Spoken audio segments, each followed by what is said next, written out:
Thanks for tuning in to the hashtag TeamHumanPodcast, where it's all about being unified and shots being fired. Hope you enjoy and get some value. Yeah, telephone away and it's too far. Say how I feel with a jukebox. Pumping all the love in the summertime. Hey, what's up, team? Appreciate you guys tuning in. Got my special guest here today, Eric Jones, 22-year-old entrepreneur, has his own footwear business, as well at the same time, and then building your own brand on Instagram. Just making a lot of power moves. And was it AKA the Dr. Dapper? Right? Dr. Dapper. Dr. Dapper. That's my name. Yeah. How'd you get that nickname? So a lot of people would come to me for like fashion and style tips or whatever, and I had to like dapper look. And then people go to like the doctor to get healed or fixed if they have like a problem. And people want me to redo their wardrobe, their style. And so I became like, okay, if people want me to redo their wardrobe and like fix their style, I'm like, okay, I can be a doctor for the dapper look. And I was like, Dr. Dapper bit, and I just stuck with it. I've stuck with it ever since. And just wrote it out, man. Do you like walk around? You hear like people go, "Hey, Dr. Dapper." Yeah. That'd be pretty cool. Word. Yeah, for real. Okay. Well, man, dude, you've been killing the entrepreneurship game here recently. A little bit. You're so humble, dude. Like, how's the journey been, man? It's been a long journey for you. It's been hard. Yeah. It's been short but hard. Because I graduated December 2016, and before that I lost my mom or whatever right before I graduated, and I guess that finished the confidence to push out and jump out, just go full time. Yeah. And then when I did that, it was like, man, okay, it's time. This is the journey. So that whole year, last year, it was pretty tough. So it's been a hard journey. Worthwhile though. Worthwhile. Oh yeah, because I get to do what I love full time. Wake up thinking about that, go sleep thinking about that, and not really go to a 9-to-5 job. And or build on somebody else's dream more than I build on my dream. Right. So it's been I've enjoyed it, like being broke, but also being able to do what I love. Right. So, absolutely. Yeah. A lot of lessons you learned along the way, I'm assuming. Yeah. What's the biggest one you think? I've really been getting screwed over by a lot of people, so actually not trusting a lot of people or putting your trust in a lot of people that you think are going to come through, and people don't understand what you're going through. They don't care about your struggle, they don't care about your business as much as they care about themselves. So just learning that you got to be very, very careful, and then also learning that you got to be able to bounce back and have that resilience from any setbacks or problems that you may have, because it's going to be hard, and so you just got to be able to bounce back and be stick with persistent. it. Yeah, you got to be persistent. Absolutely. Because there's no such thing as success without failure, right? So you got to get back up. It's built off of failure. And sometimes going in complete debt and bankrupt and stuff. So it's built off that. It's not built off success. So, absolutely. So I made a post about that. Success isn't built off success. It's built off failures. Absolutely. So your shoe company is called LS, like father, like son. Yeah, I never asked you about that because we've been talking for at least a month or so. Yeah, know each other. I never asked you about that. How you got that name. So the name came about because I would always see fathers and sons wearing the same suits or wanting to wear the same outfits, but I would never see them being able to wear a dress shoe that was designer or whatever, and it was unique to the market, and they could wear the exact same as their father, and it was the son and the father wearing the same. Yeah. So that's how father like son came about, because I wanted to offer the same designer dress shoes for the father and the son. Yeah. So they could finish that whole look. If they got the exact same suit on, they should want the exact same shoes. Okay. And a lot of people can't afford to just go get a designer pair made custom for their son that matches theirs. So I want to fill that void in the market and be able to offer a shoe for the father and the son that's offered at a retail price that's affordable for So there's more. There's a deep meaning not only to the business in general, but the name of it and all that stuff. So I remember you said LFLS is way more than just a shoe company. It's deeper. Yeah. I remember you posted something about that. What's deeper? What is it that's about? Yeah. So this is the shoes is just my platform to be able to offer something to my culture. African American men or minorities like yourself. We're both minorities. So being able to offer us an outlet or a platform to express themselves, live out their dreams, and see somebody else that's doing something positive and actually making moves, doing it that's not rapping, selling drugs, throwing money out here in the videos and stuff. Putting the stacks of cash to your ear. So I wanted to use this to actually be a platform for me and in a way to give back to minorities and people that come from backgrounds like I come from, real poor. I want to be able to offer scholarships and programs and different stuff like like that for minorities. So like being an example, being a leader, like paving the way for others, so that they can go, you go before, so they can go after you and all that, and follow your footsteps. Yeah, and then even older people are like look up to me too. It's kind of crazy because I'm so young. Yeah. And I got older people and younger people and people my age looking up to me for what I'm doing. So it's way more than shoes because I do a lot of philanthropy work and just like speaking on panels and just inspiring people like photo shoots, just inspiring that clean, dapper like look for like minorities. Well, with you saying, inspiring not only the younger generation but also the older generation, I can relate with that because I feel that a lot of people who are in like their 30s, 40s, they think that they're like too old, right? Yeah. They have so much, a lot of time in their life, and so they're like, oh, we're too old, like we can't start our own business anymore, we can't take that risk. So, I mean, for someone like you like that to be an inspiration, I mean, I think that's dope. Yeah, so it's like inspiring the people that are already older and haven't done it, and then inspiring the people that are younger thinking they can't do it, and they might be too young, or they might not have enough education, or like access to funds, or just because I didn't have access to funds, I didn't have like knowledge or entrepreneurship. It's like once you start doing it, it starts happening. So just go do it. Don't wait till you're like ready to do it. Start before you're ready. Start before you're ready. Yeah. Like just take that leap of faith and just do it, and things will start unfolding. Yeah. So tell me a little bit about that with you starting to where it is now. Going back to like where I started, like if I hadn't started my company when I did, I wouldn't have it because my mom, she wanted me to wait until I graduated from college to start it. Yeah. It was in 2015 when I actually got the idea. It was like, hey, I want to be an entrepreneur and own my own company. And she was like, no, like wait, we don't got the money, this and that. And I really showed her I wanted to do it. And I gave her the reasons why I wanted to do it. And then she like kind of helped with like credit card and different stuff like that to get my first samples. But if I hadn't started it then, it's all about like doing it, like going for it, just doing it. Because if I hadn't did it, who would have known she was gonna pass? And I wouldn't have like the money or funds or like motivation to like do it, after she like passed. Like, man, how I'm gonna do it now? Because she's not here to help me. So if I hadn't done it, then I wouldn't have it now. So it's just like do that. So what made you want to get started? Not only entrepreneurship in general, but like with the shoes, like all that stuff. Yeah. So my stepdad he's a pastor. Mom was the first lady. I played the drums in church, so the kind of dapper look kind of started way back then. She tried to keep me in like a little suit or whatever. Like kind of look clean cut, and have that like style. And that kind of like carried over with me into like college and stuff, and it turned into the Dr. Dapper look that you see now. And I would always see, all I wore is dress shoes like every day, and I would see the same dress shoes over and over again. I never saw anything unique to the industry or the market that I could like, so I wanted to offer something different to the industry, like unique, and that's what I did. I started designing my own stuff, and like I just put a twist on what's already out there in the market. And when I dropped my first sketch was like this shoe. Oh, it was the white one? Yeah, it's like it wasn't even like, it was like this red one. It was like no like toe cap or anything. It was just this style with the zipper and like the tassels. Right. So I mean, that was my first one, and I was like, okay, that's pretty cool. And then I got the first sample, and people went crazy. I was like, dang, it's kind of cool. So you had something. Yeah. When people went crazy for that first sample. And so that's how like the shoes came about, because I've always been like connected to the dapper look, I guess, and it's just a lifestyle to me. So I mean, like you said, your shoes are different. They have the gold tap, the gold tip, and then the zipper on the bottom. Yeah. So where did you get this creative inspiration from? Like, how'd you just boom? It was there. When you're walking in your purpose, it just happens. That's what happened. I was just sketching, and like I put a zipper on the back. Like they ain't never saw a zipper on the back of a man's shoe. Threw it on there. I'm like, it's pretty nice. This could be pretty good. And then it just happened, bro. I don't know. I don't just. It's with the flow. It just happens. It just happens. Yeah. Are you pretty artistic in general? Yeah, I used to draw. Oh, you used to draw people. I used to draw people. Oh, sketching in high school. people. Yeah. Oh, okay. Like portraits and stuff. I used to draw people all the time. And then like having that. And when I shared something on Facebook one day, a girl was like, "Oh, I remember when you were in high school, you used to draw shoes and stuff like that." I was like, "Dang, I did used to draw shoes." Yeah. And then it came to this. Like in the future, I hadn't drawn in like years, and then it came to this. Yeah.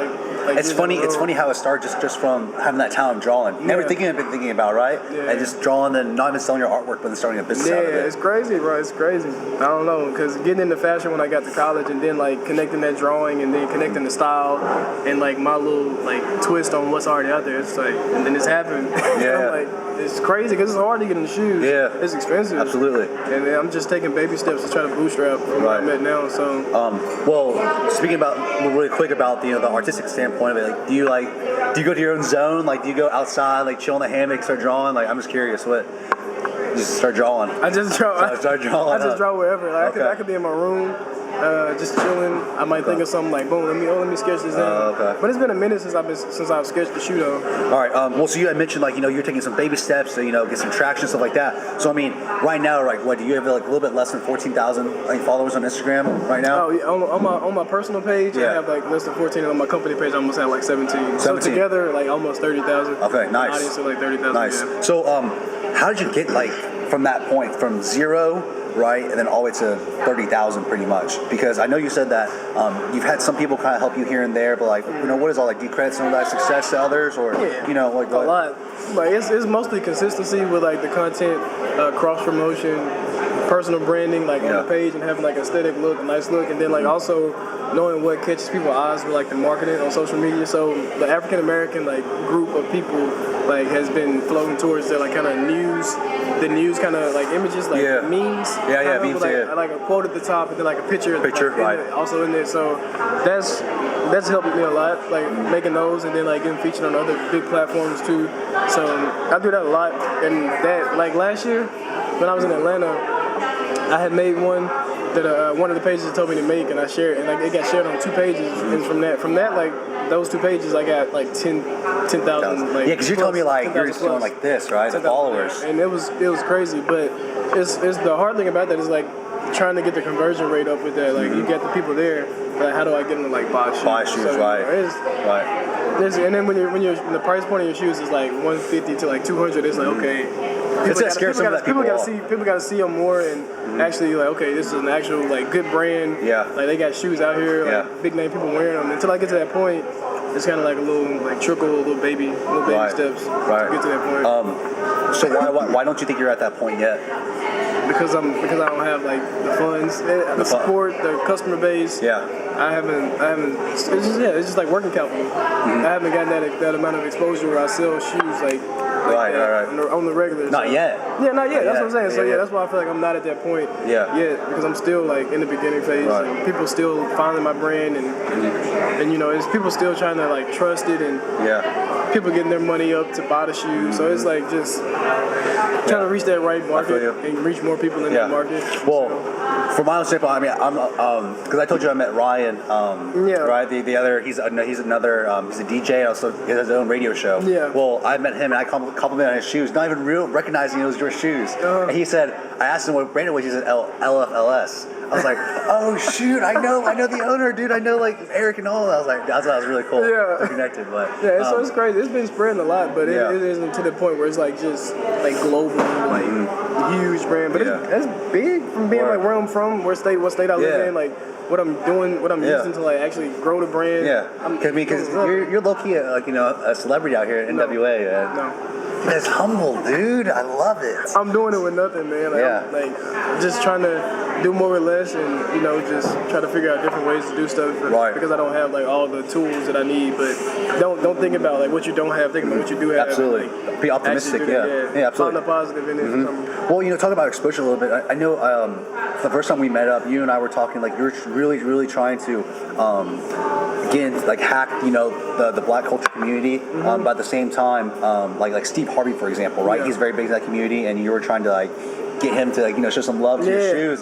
Tell me a little bit about that, because you've been trying really, really hard to reach out to him. I made a couple things viral, like actually like viral. Like I had a news interview I did. It got like almost 50,000 like views and like over like thousands of shares.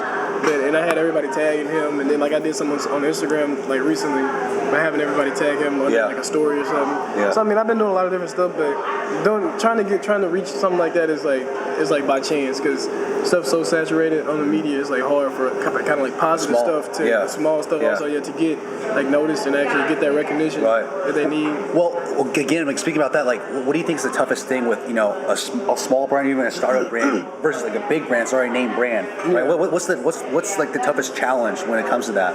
So when you compare a big brand to a small brand, it's like brand loyalty, customer loyalty. Like you gotta try to get a customer to come from a big brand to support your brand. Yeah. And then like since I'm like a black-owned small brand, it's like a whole nother challenge getting your own people to support you and get them to like buy shoes, because like African Americans are like kind of brainwashed to think, oh, we need the biggest thing or the hottest thing that all the celebrities wearing to feel like we are like important, or we can like live that lifestyle, or we can just stunt on people, stunt. Quote unquote. Let me ask you. So why do you think that is? Is it because of their insecurities personally, or it goes back all the way to slavery? I'll say. Oh, you think so? Yeah, because like I watched a video of like someone saying like no like offense or nothing. It was like how do you get a nigger to like purchase your product, and it was like make them feel like they're important or accepted into like a culture. So once a brand can do that, it's like a brand becoming like a huge brand because of celebrities, and then like a brand just being a huge brand that we know nothing about, and we just see it like, oh, that's a nice brand, this stuff is expensive, I want that stuff because it's nice, like rich people wearing it, so I want to feel like I'm in that life, like live a lifestyle. And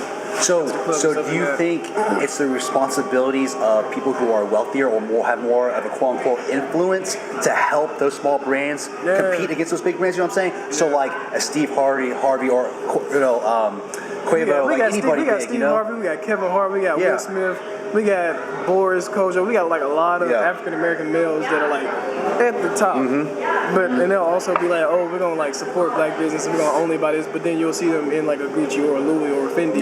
And you'll be like, dang, they really not doing that. And they do it on a smaller scale to where they like throw something here and there, but if we really like got behind each other and supported each other the way like every other culture or race does, we would be a lot better off than worrying about tearing down somebody else's like. So do you think the African American culture is weak in that standpoint of supporting each other versus other cultures, or do you think? Yeah, very. Really? Okay. If you go into an Asian like community, you're gonna see Asian-owned stores. Like I'm gonna go to China, I'm gonna see like Chinese people own their stuff. China, when you come to the United States, you don't see no little black. There's no like black community, like Black Wall Street or anything like that. There was, but everything's been destroyed, and nobody's actually been able to build that back up because the culture is just brainwashed. We're just brainwashed. Everybody else's culture is like supports each other, behind each other, uplifts everybody. That's why everybody else makes it like further than we make it, because we make it and we feel like, oh, we forget where we come from. We don't want to help the next. It's like crabs in a bucket. It's like very, very like screwed up. So. Yeah. But I'm just so curious, like, why is that? Why is like I said, go back to slavery. Just like if you have a house slave and a slave in the field. Oh, okay. That's how light skin and dark skin can be separated. Like, oh, you was in the house, you're a house slave, you're special. I'm out here in the field chopping cotton working. Okay. It's just like that compares like, oh, I have these shoes and I'm making moves. So I'm kind of like in the house while somebody else outside like this or whatever, and they really hating on me because I'm like making moves or whatever. And then they want to support my brand because I'm like making bigger moves than they making. When if they help me, I can help them.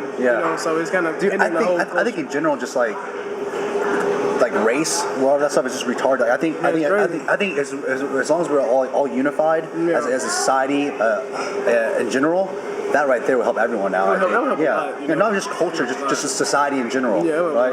I think everyone has that mindset of like corporate America, for example, right? We're go in corporate America, climb up the ladder, throw some people under the bus, and hopefully work your way up. And I think in general, if you just give and help, at the end of the day, you're going to get your return, right? It's just practical.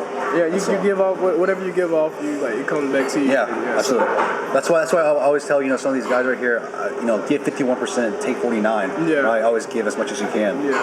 One more thing about the black culture and like positivity, tell me a little about that, because I know when you and I first met, you were saying, oh no, Jamie, I'm cool with it. We can definitely talk again. So because you were telling me that, and the reason you said that, you were like, I'm very careful with who I hang out with and associate with. So tell me a little about do you believe that you're a part of your own environment like I do? I definitely believe that who I hang out with, I'm gonna think just the way they do.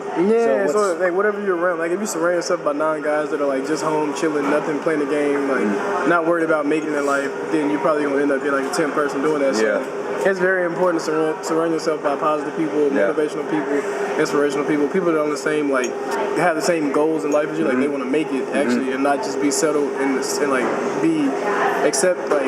accept the situation they're in, like at that moment. Yeah. So I mean, it's good. Do you think that's difficult for you at times? Like with you and I being around the same age with college friends and whatnot, and obviously you and I have a different perspective and a path that we want to go with when it comes to that, and yet all of our other college friends are out drinking and stuff like that, which is all fine, having fun. Yeah. But you and I obviously are a lot more focused on our business and doing our thing rather than going out every night. So like, is that tough for you? Sometimes your It was friends are tough in going the out. beginning because my friends was like, "Oh, come out, man, you good? You got this." Yeah. And that was after my mom died, dad, grandma. I ain't got nobody to pay my rent or nothing. Yeah. I'm like, "Hey, I'm trying to start a business. I don't work. I don't have parents pay my rent.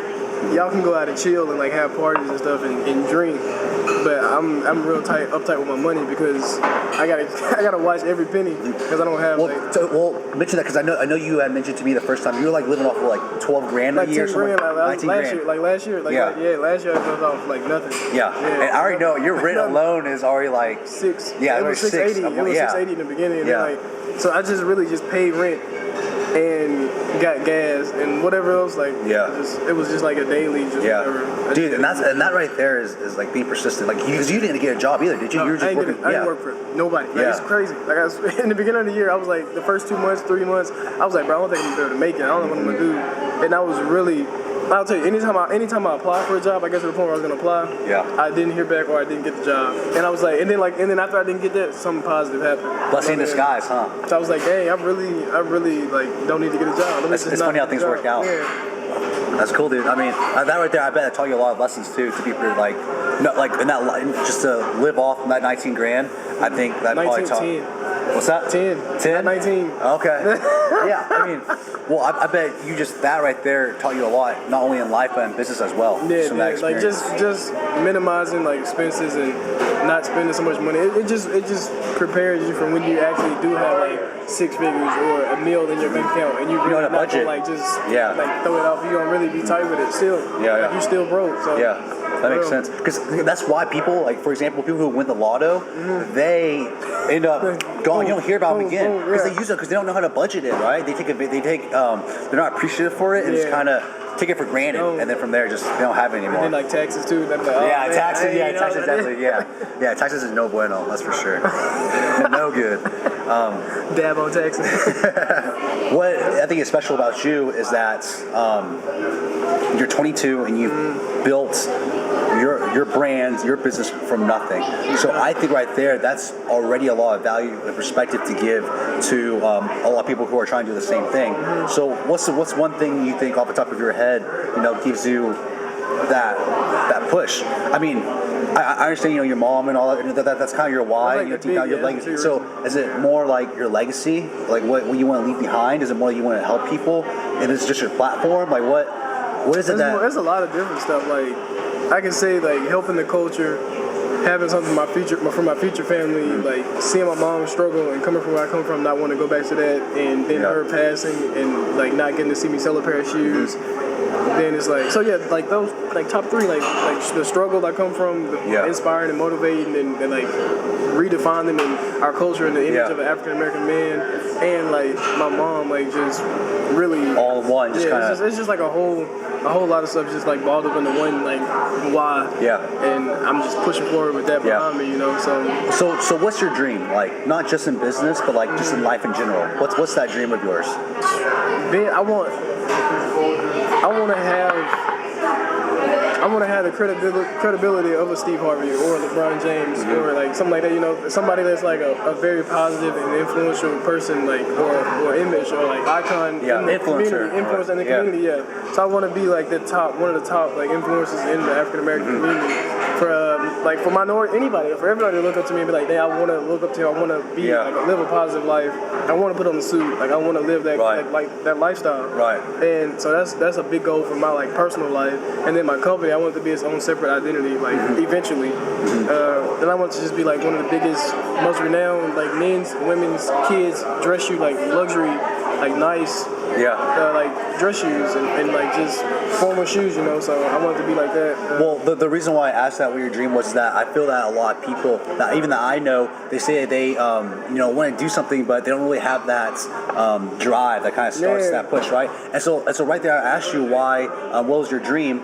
And I think that's where you start, right? With just not just in business, I think it's life. Like find out what kind of life that you want, and then determine what vehicles that take you there, right? So with me, me personally, I originally went to school to become a physical therapist because I wanted to help people, right? But I always had a business mindset. So from there, as I went through my journey and whatnot, my up and hill battles, I kind of realized, man, forget chemistry. That's the class I took, and I was like, I'm not about to do PT, but I have more of a business standpoint, and so I just found my niche with podcasts, and so that's why I was like, dude, I think this is a way just to help people, and that's what I wanted to do originally, was to help people. I think a podcast is a good way to it is, because it gives people like that you can bring people in like me or like yourself, and people can watch them and be like, okay, I can take some nuggets from that, and just take from another podcast, and you like end up helping a lot of people out. Absolutely. Like offering like that story from people that they would never meet in their life. Absolutely. That was my whole goal of this podcast was when I first started was to let it be a platform for people like you, other business owners, entrepreneurs, or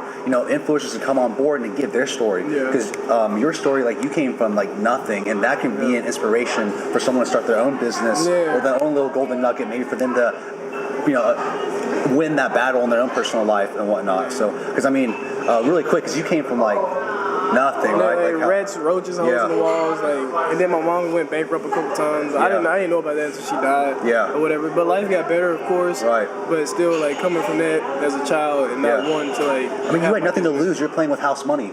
Oh, like, nothing to lose. Like, by the time I graduated, I didn't have nothing. I was like, I ain't got nothing to lose. Like, I lost my parents. I'm just like here. Like, I was forced into life by myself. Like, I'm just like here. I ain't got nothing to lose. So let me just go for it. Like, I'm not scared of debt.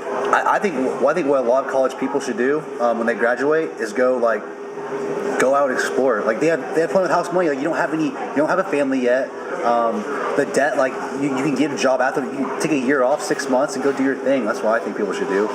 And you find out in college too, also what you want to do while you're in college. So a lot of people use those like college days for like finding themselves, making the connections they need in order to like do what they're gonna do, when they graduate. So I used college to like find myself, and then after that I just jumped out on faith and started building an airplane on my way down. But look where you are now, right? I ain't made it too far though, and I think it's like good for people to like know that I come from nothing and then see me still pushing, but like barely, not every, like I'm not there yet. You're not complacent though where you are. Yeah, I'm absolutely, because you know there's a lot more potential for you to. A whole lot. I'm trying to have like trying to inspire, motivate on a major level. Absolutely. Because like Do you see businesses like, because a lot of 95% of businesses fail within the first year or so, and then after that, the next 5 years, another 95% those fail. So like, what is it with you that that you're not gonna let that happen? Failure isn't an option, man. Yeah. You just keep going. The reason why I ask that is because I feel like a lot of businesses will take shortcuts, and that shortcut is gonna kill. You'll pay for it in the future. No shortcuts. Right. No shortcuts. Yeah, I heard a thing from a guy named Manny Winston. He said the path of victory is never the path of pleasure. It's not. Yeah. It's not, bro. It messes up your love life, your like social life, friendship life. It just messes up a lot. You gotta be willing to make those sacrifices to actually like make it. Right. And be willing to be on this journey of like unhappy moments and stress and depression. Yeah. So but also like little drops of success in there too. So absolutely celebrate all the success for sure. Yeah. It feels good. Yeah. So don't get lost in the putting your head down the whole entire time. Look up every once in a while. Every once in a while. Yeah. So what do you have next coming up, man? What are some next power moves you're making here? Well, I got the first women's shoe, so I'm gonna start producing more women's shoes. I'm trying to get like more funding so I can like expand the brand and promote more and get more exposure. Working like PR brand, like PR agencies and stuff like that. So I'm just trying to grow it. Really, like that's just all my next moves are like trying to be bigger than my last move. Yeah. So like trying to make the brand bigger. Yeah. Trying to make like just make life better for me as a person every day. Yeah, so wake up thinking of something I can do to better myself and my situation every day. So something we like to do towards the end of the podcast is something's called like fire statements. So I'll give you some random like topics or random things. Just give me a quick nugget about it or what you prefer, stuff like that. So Tie or bow tie? Tie. Vintage tie. Like this? Wide with the paisleys or different stuff like that. So I like bow ties, but I like the kind of vintage and wider ties now. They're coming back. So. All right, I'm gonna ask you this question, but I already know the answer. Go tea ahead. or coffee? Tea. Always. Tea. What's your favorite tea? Savoy tea. For real? Savoy. You know the tea shop I took. Did I take you there? I didn't take you there. Mama Carmen's. No. So we gotta go to Savoy. There's another one? It's a tea shop. All right. Yeah. So I like all their teas. Because I've recently been getting into tea, like jasmine tea, stuff like that, like green tea. I'll put a little bit of honey in it. Green tea's good. Yeah. Shouts out Savoy tea though. Savoy tea is it's locally owned. Okay. Yeah, locally grown. So. NWA? Oh, okay. Shout out. Okay, It's Ding, we'll come down there. All right, and then, dude, just last question, man. Or really, not a question, man. Just because when I first met you, like you and I clicked like that, and I was like, oh man, like Eric and I are definitely work together. Yeah. And so, with that, man, like. First of all, I'm very blessed that you're here. I know you and I have been planning for a minute. Stop. Hey, you having me feel so special. like I'm a celebrity. He is, you guys. He's not. All right. Anyway, he's like, so he sleep on me. You know I'm not a celebrity. Like, ain't nobody. Who's this guy? What? Dude, I just want you to spill it out, man. Like that one, like if you had just one, you're on your deathbed and you just give one last fire statement, just like go do your thing, like one inspiration thing, just people to get off their their butts and just kind of go for it. Like what's that one? I want you to, from your own words, your own heart, just give it a whole spiel. I'm on my deathbed. You can be on your deathbed tomorrow.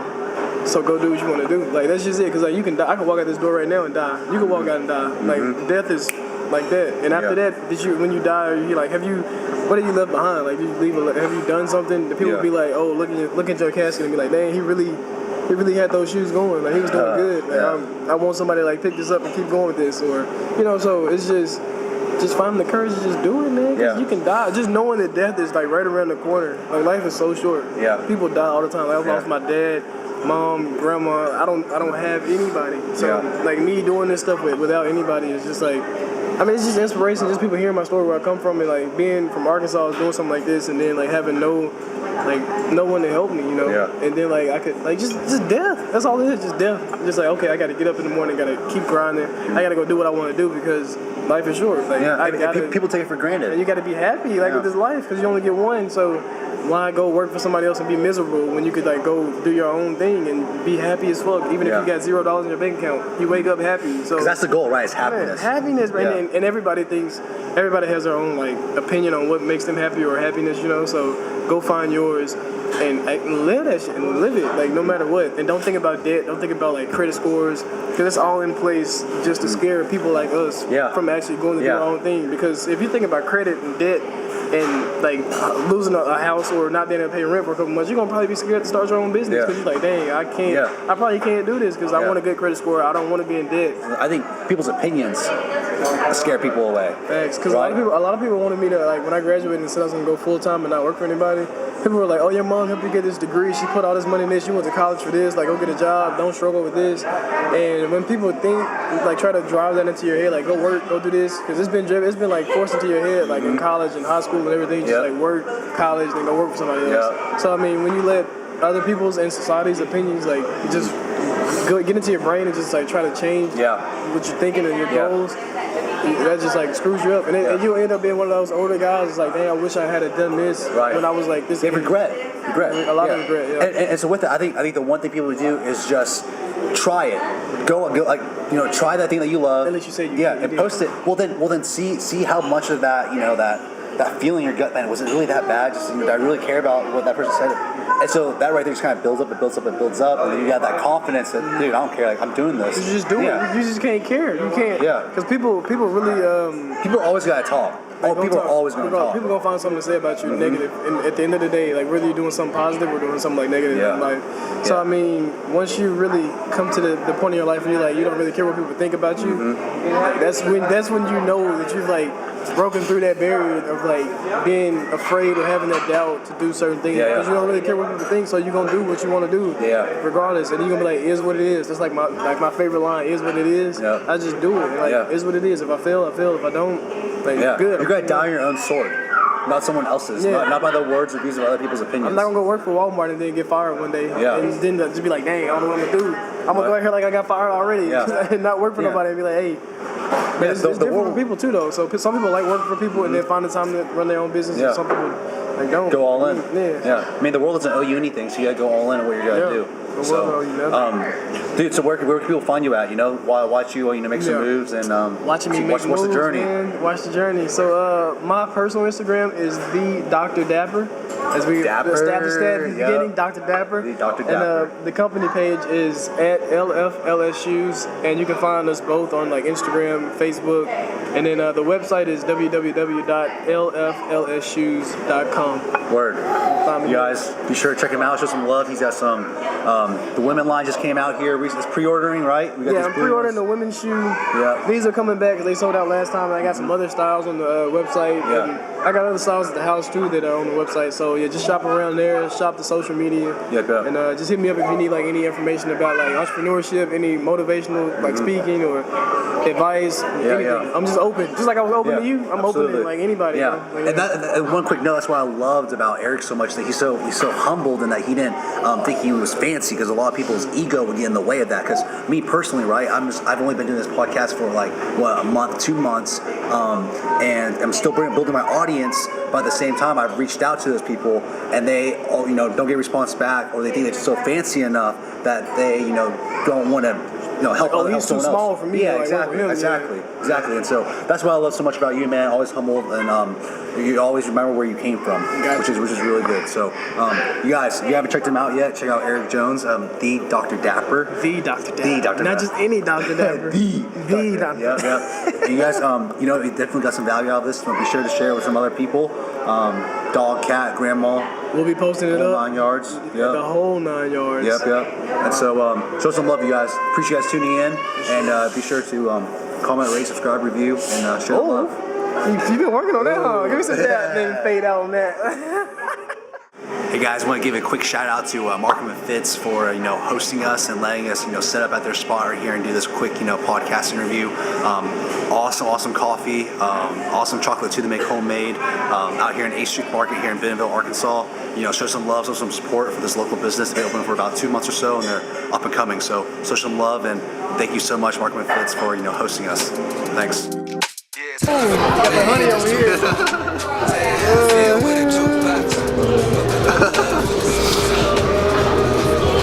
Thank you so much for choosing to listen to this podcast. If you found this to be of any value, please share with your family, friends, dog, cat, heck, even your grandma. Can't wait for you to tune in next time.